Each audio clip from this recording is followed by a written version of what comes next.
Hey everybody, just gonna take a minute here, make sure you can hear me okay and you can see me okay.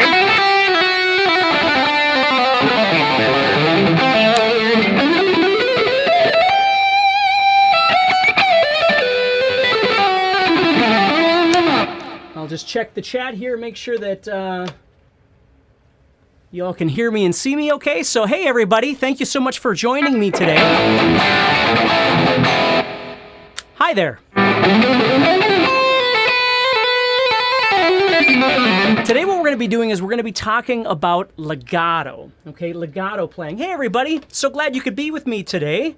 What we're going to do, I don't want to waste your time. I know some of you are on lunch break and different things like that, so I'm going to get right into this. We're going to talk a little bit about what legato is, some myths and some facts about legato playing, and then I'm going to give you some different things that you can work on so you've got some stuff you can practice when you go home or when you get your guitar. Okay, so let's go ahead and get started here.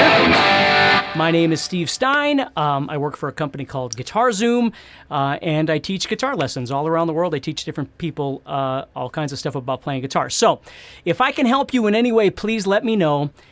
Please subscribe to my channel if you can, spread the word, and let's see if we can't make people's lives a little bit better with guitar playing. So let's talk a little bit about legato playing. Now, what is legato?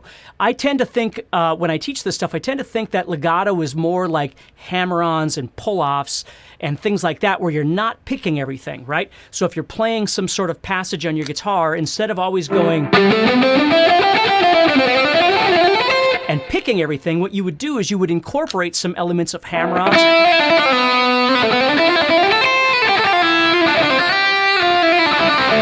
in your playing. Okay, so today what we're going to focus on are hammer-ons, pull-offs, and what's called trills. Now, we do have slides, but that's another conversation to have. So today we're just going to focus on those three things. So again, when this live stream is done, I'll post it on YouTube and wherever else, and then you can watch it over and over and over if you need to, because I don't have any tablature for the things I'll be talking about. But you'll certainly be able to watch it afterwards and take notes and things like that. So if you have your guitar handy, make sure that it's tuned up, and let's go ahead and get started. So, and then I'll watch over here every once in a while. Hey, everybody. Let's see here. It looks like everybody can see me and hear me okay. Check 1, 2. Okay. Let me know that you can hear me okay. Looks like everything is good. Okay, cool. Awesome. All right, perfect. So here we go. Legato. Let's just start off by understanding what it is, then let's apply it in some real-world situations, and then you can go from there, okay? So what is legato? Well, we've got what we call hammer-ons. I'm sure you've heard of these things, but let's just make sure we're doing them right, okay? So what a hammer-on is, let's go to the 5th fret of the 4th string. And what we're going to do is we're going to take our 3rd finger and we're going to hammer, we're going to smack down on the 7th fret of the 4th string. And the goal is not just to set the finger down, it's actually to smack that finger down to keep the vibration going, right? That's what a hammer-on is. A pull-off is just the opposite. Let's say we started with the 7 and we wanted to go to the 5. So a pull-off would be playing that 7. And then what we're going to do is we're going to flick the string with that 7th fret, with that 3rd finger, to the 5th fret. So what I'm doing is I'm doing this. Towards the floor, I'm flicking that string towards the floor, okay? Now some people will say, well, can you do it towards the ceiling? Yes, whatever works for you. I don't tend to do my pull-offs, pushing upward towards the ceiling, but if that works for you, that's great. So I've got a hammer-on, I've got a pull-off, and the trick with the pull-off is you can really hear that I'm flicking that string. I'm not just picking the finger up. I'm not just lifting it up. I'm literally kind of flicking the string with my finger like that.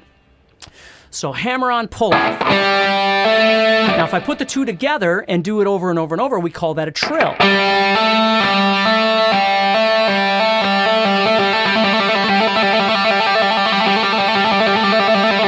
So hammer-ons, pull-offs, and then collectively together we call that a trill. Okay? So, Strange Days asked, hey Bill, Strange Days asked if, hey everybody, what amp I'm using right now. All I'm using is a plugin. I'm using a plugin called Guitar Rig. Guitar rig 5 is what I'm using right now. So that's where the tone is coming from. So let's make an exercise out of this that you can use in your playing. Okay, so the first thing we're going to do is we're just going to use the typical pentatonic that I always like to start with to make things nice and easy for everybody. So what we're going to do is we're going to move toward the floor. But instead of picking each note, what we're going to do is we're going to hammer each note as we move.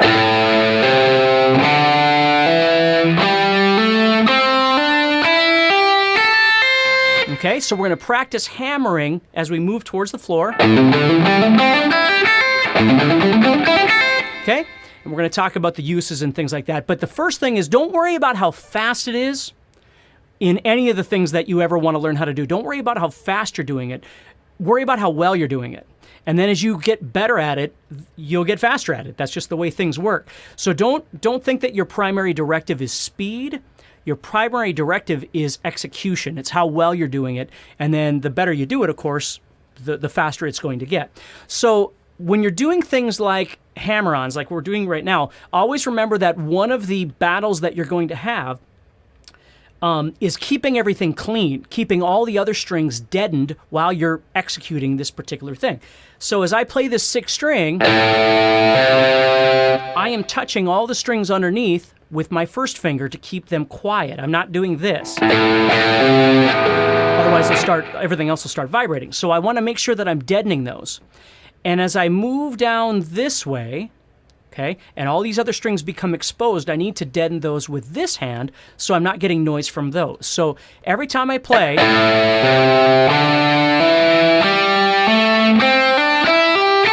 the key is to make sure everything else is quiet. So as you're practicing this, keep your tempo even. Okay, then we've got pull-offs, which we're going to move towards the ceiling and do that. So now what we would do is start with 8 and 5, and we'll do a pull-off on each string.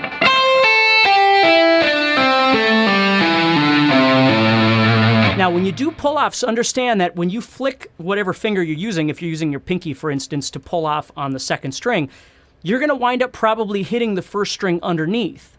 And so the trick is always have the string underneath deadened.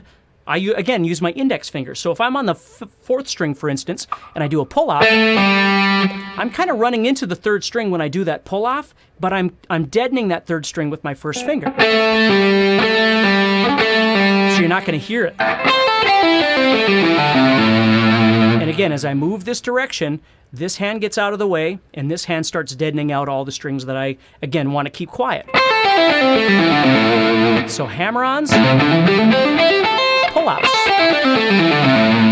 Okay, now you could do like the Iron Maiden thing and practice some trills. Right? Like, I think that's in the Trooper. And you can do them on each string, and they don't have to be a certain amount. It's just learning how to practice doing a hammer-on and a pull-off. Okay? Yeah, and Kristen said Satriani, which we're going to be talking about in just a second here. Okay, absolutely.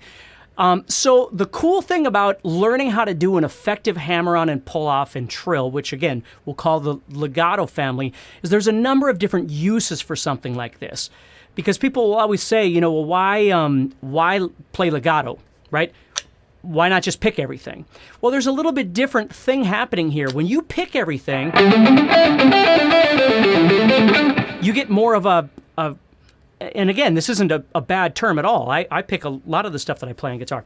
But everything tends to be more percussive, which is beneficial depending on what we're trying to do. So if I play...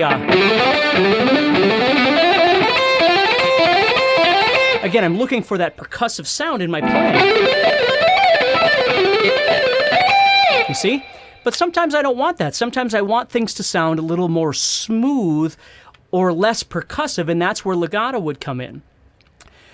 So legato can be used for smoothing things out if you think about it as being less percussive. Legato can also be used for a different kind of dynamic in your playing. When you pick things, it sounds like that. When you play a lot of legato,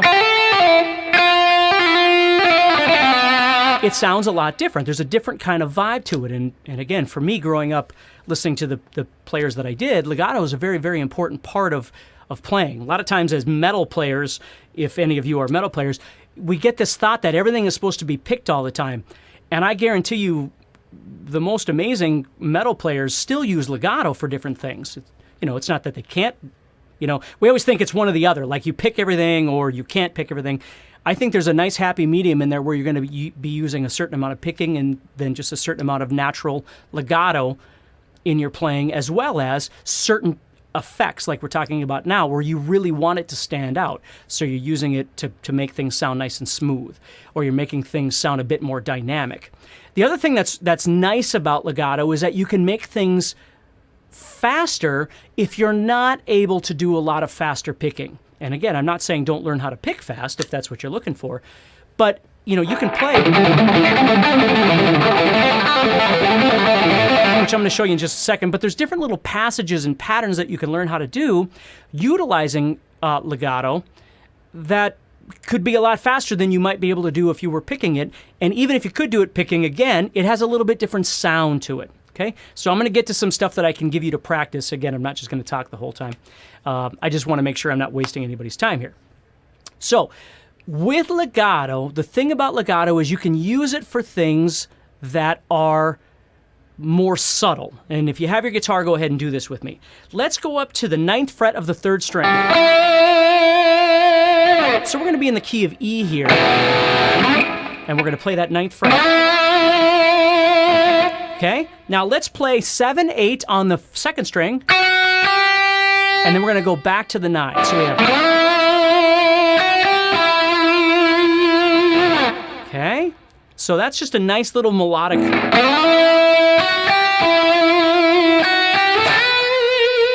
Little lick there, right? So what we can do is instead of playing it by picking everything, we can use a very subtle legato in there where we're going to just simply hammer on.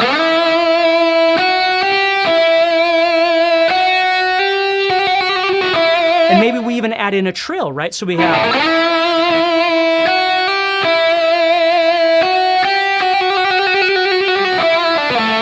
Whatever we might want. So a nice legato in there, or a trill in replacement of just playing 2 notes.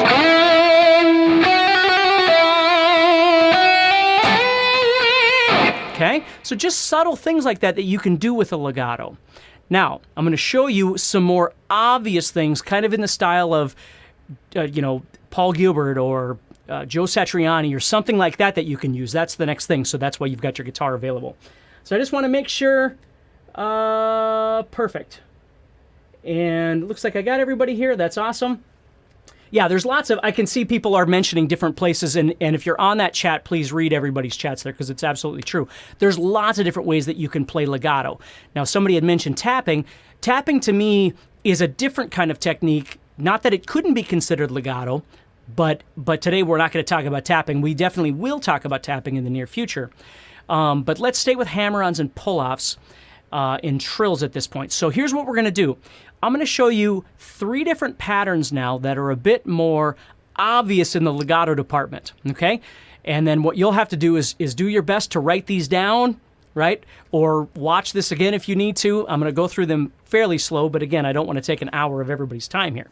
So the first one we're going to do is more of a patterned pentatonic lick, and it looks like this.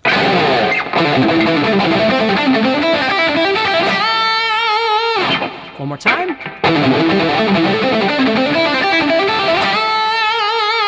Okay, now what I'm going to do is show you the pattern and how you're going to utilize hammer-ons and pull-offs, and then you can practice this. And I've got 2 other ones I'm going to show you too, so you've got something cool that you can go home and work on.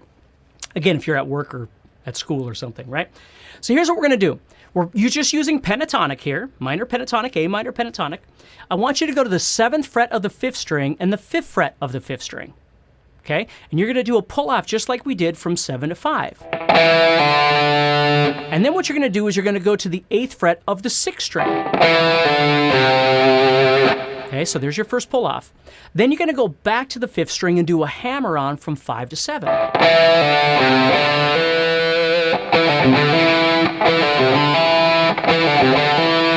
Okay, then what we're going to do is we're going to go to the 5th fret of the 4th string.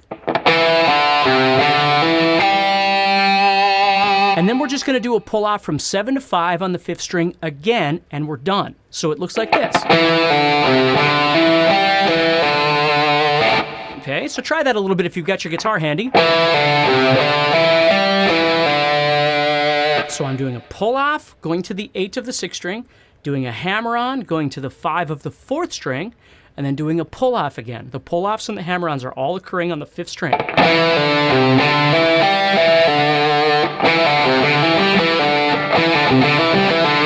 Okay, now let me do that one pattern over and over and over so you can kind of hear how this is going to sound as I get it going.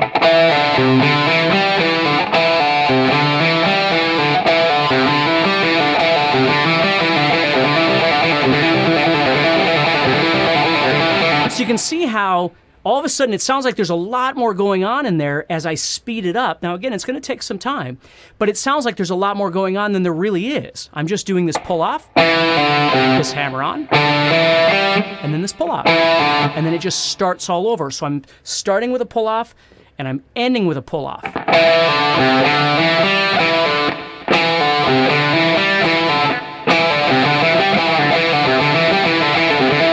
Now watch this. If I add just a little bit of pall muting to this, it gives it a bit of that percussive sound like I was picking it. Watch this. See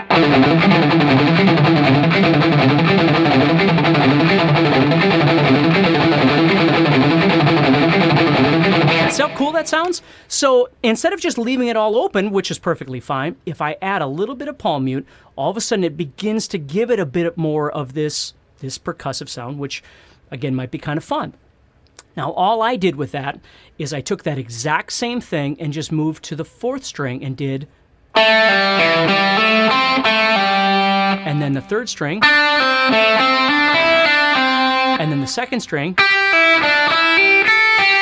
and then I run out of strings, so I just ended on a bend. I could have done anything at the end, but that's how it went. So I'm just staying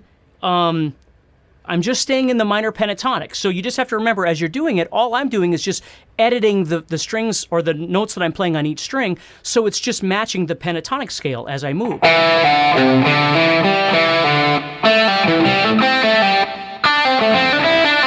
then the 8 here, because I'm in pentatonic. You see, so I'm just editing it a little bit to make sure it fits in that pentatonic.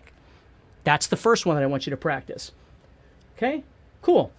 Sounds like everybody kind of got that. Now, guys, again, I see people saying it's too fast. My point is I want you to hear what it sounds like when you get it fast. Okay, I don't want it to be intimidating because the way you feel when you say it's too fast is the way you're going to make other people feel when you learn how to play it, right? The goal for you is just to start off learning how to go. That's it. That's all you do. But as with any lick or any pattern or anything that you work on with guitar, the goal is to do it to the point, you do it over and over and over to the point where you don't really think about it anymore. Your fingers, the synchronicity of your hands, that whole thing starts taking over. So it's no more a thought process, right? That's the goal with a lot of guitar playing, is to move it from the practice realm to the creative realm. So when you're practicing, you're thinking about it, you're concentrating on all the elements of it, and we all need to do that.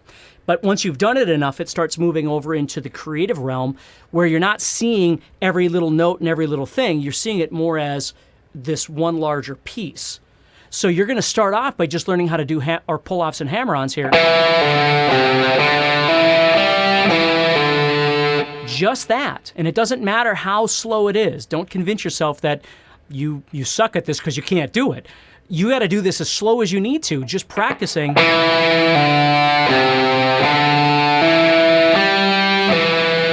And once you start developing both the technique of doing the hammer-ons and pull-offs and the visualization of that pattern, learning to visualize that pattern, that's when things will start moving a little bit forward, right? But there's no time limit here. You just do it until you start developing it. So you just do the one spot. Don't ever worry about moving across the fretboard until you've developed the first part. I just like to show that because there's other people that maybe are further along in their journey and they're wondering how that might work. So just take your time. That's the big thing, is don't be in a hurry, okay? The next thing I'm going to show you is using the G major or Ionian or diatonic scale, okay? But in a very unique way using hammer-ons, okay? So here's what we're going to do. And again, if you've never played those scales before, don't feel threatened by that. I'm going to show you what I'm doing here. I'm going to play 3, 5, 7 on the 6th string. I'm just going to show you the pattern first. Then 3, 5, 7 on the 5th string. Then 4, 5, 7 on the 4th string. 4, 5, 7 on the 3rd string. So it's 2 symmetrical shapes there. And, okay, and then we're actually going to end with 3, 5, 7 on the 2nd string and 3, 5, 7 on the 1st string. So we're going back to the same shape that we started with. So I'm playing 3, 5, 7 twice, 4, 5, 7 twice, then 3, 5, 7 twice again.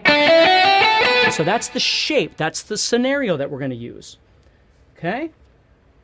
Perfect. Now, as I'm playing 3, 5, 7, you'll notice I'm using my first finger, my middle finger, and my pinky. If you use something else, that's perfectly fine, but that's what I'm using for my 3, 5, 7, my what we call a spread fingering. Okay? Then when I go to 4, 5, 7, I'm using the same fingers. I'm just moving that first finger to the 4th fret instead, so I'm playing 4, 5, 7. Okay? Now here's the legato and the patternized aspect of it, so you got to watch carefully. What I'm going to do is play the 6th string, and then I'm going to go to the 4th string. So I'm going to skip the 5th string, which is what we call string skipping. So I'm going to play 3, 5, 7, and I'm hammering these. I'm legato playing. I'm playing. So I'm hammering 3, 5, and 7.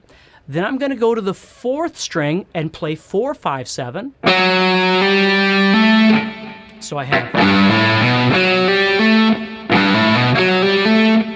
Okay? Then I'm going to move back to the 5th string, and I'm going to play from 5th string to 3rd string.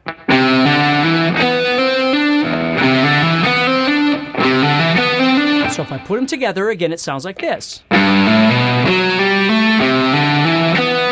And you can see how, because I'm jumping over strings, it sounds kind of funky. Now again, as I get it a little faster, your brain's going to go, wow, that sounds kind of crazy. Or it sounds too fast, and it really isn't. It's just a pattern that needs development. So I'm going. I got to be able to visualize that pattern, though, right? And then I'm going to go to the 4th string to the 2nd string. Again, string skipping, skipping over one string. Then the 3rd string to the 1st string. Okay? Movable G major scale. Yep. Okay, now watch this. Now, I'm going to put it together, and I'm going to play it faster so you can hear the end result. Okay, so here we go. Sorry. See that? Now, you wouldn't have to use the whole thing, right? But it might be something kind of neat to shake up what you normally do. Now, let me slow it down so you can see this.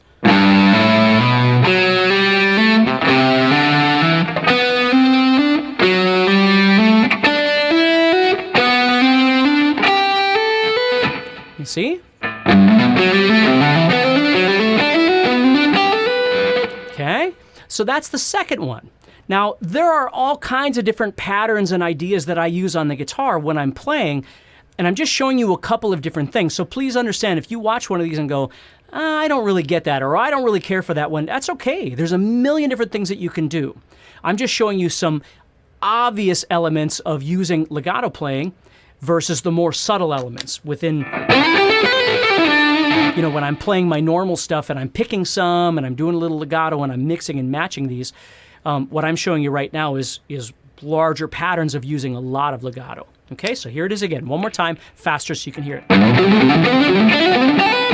Okay, and I might do something like that and then move into the 5th position or the 5th fret, the minor pentatonic that you're thinking of. And that brings us to the next thing, which is this Satriani kind of thing. Now, I don't want to confuse you with this, but I want you to watch this and hear how cool this sounds. What I'm going to be using right now is that I'm going to use 5, 7, 8 on the 2nd and 1st strings. And then I'm going to use 7, 8, 10 on the first 2 strings. You can see how they're connecting with the 7 and the 8 in the center. Okay? Now, let's say I started up on the 10th fret there, and I'm going to use And I'm going to do 2 pull-offs this time. I'm pulling off to the 8, and I'm pulling off to the 7. So if you've got your guitar handy, do that for me. Do this. Okay? And then do the same thing on the 2nd string, 10, 8, 7. But don't pick the 10 on the 2nd string. Go like this.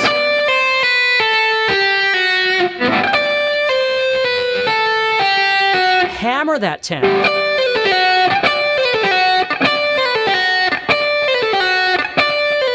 Kind of feels like, you know, it's slow and then all of a sudden it speeds up. I always think of that as like, you know, you're coming over the top of a hill and all of a sudden you start going fast on the way down. That's kind of the Satriani thing, is starting off. Now again, I'm just picking the first note and the rest of it is all pull-offs. Okay?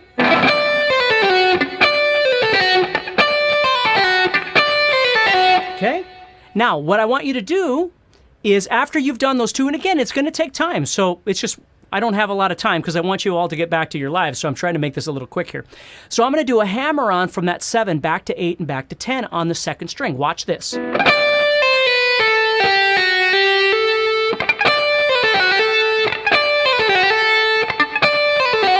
See how that's very Satriani-esque? That's a word, Satriani-esque.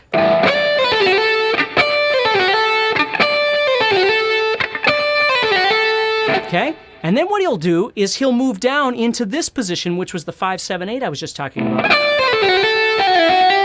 And right there what I'm doing is I'm coming off this. I'm going to do pull-offs, sliding down to 5, and then going to the 7, 8. And none of that was picked except for the first one. Let me do it again really slow, and you can watch this as many times as you need to on the replay.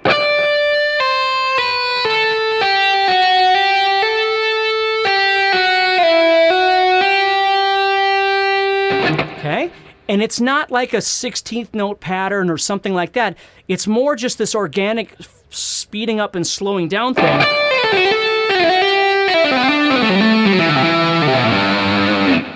Which you hear like in Always With Me, Always With You, that sort of thing. You see? So there's a lot of things going on here. The one thing I want you to walk away with is understanding what legato is and how to do it. And then applying it to things in the real world is going to take some time, depending on if you just play pentatonic at this point, or, you know, you do have some diatonic things that you're studying, or you just want to practice like Speed Racer, I always call it, which is the 7, 8, 10 on the first string, where I'm just going.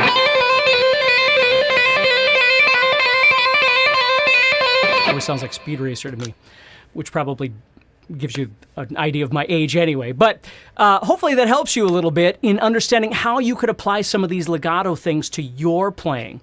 And don't get frustrated about speed. You know, I saw somebody here that said, let's see here, where was it here? I don't remember what it was. But somebody was talking negative about themselves. Stop doing that, okay? You are not at beginner level. You are not at suck level. It's nothing like that. It just takes time. Okay?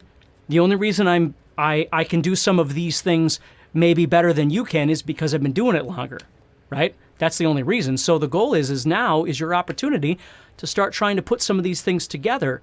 Don't compare yourself to other people, and don't worry about if it takes some time.